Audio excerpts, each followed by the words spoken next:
After hours of closed-door deliberations, Zimbabwe's governing party on Sunday expelled its leader, President Robert Mugabe, 93, as he remained locked in talks at the State House with the country's army generals to negotiate his departure.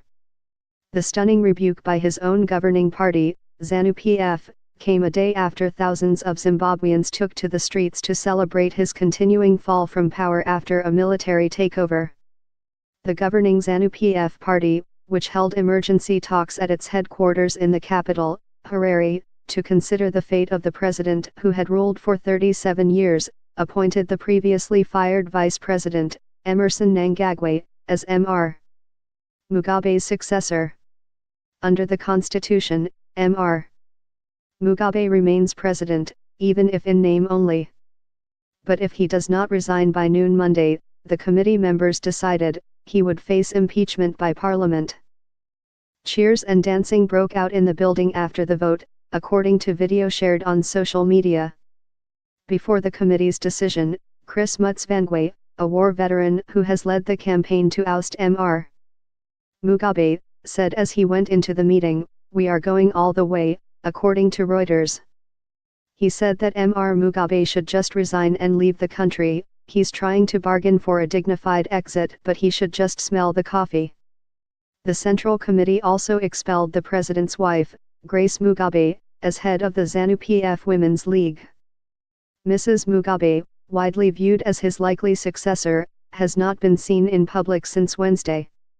On Sunday, she was barred from the party for life, along with several other government officials including Jonathan Moyo, the Minister of Higher and Tertiary Education. The downfall of the 93-year-old autocratic ruler began with a military takeover on Wednesday. Once respected as a liberation icon who went into exile after fighting colonial rule, Mr. Mugabe became isolated from fellow party officials. Other veterans of the fight for independence from white minority rule joined the march on Saturday as Zimbabweans poured into the streets and danced, sang and shouted with joy at the prospect of Mr. Mugabe's rule ending. After voting to fire Mr. Mugabe as party leader, the party committee took up the matter of impeachment.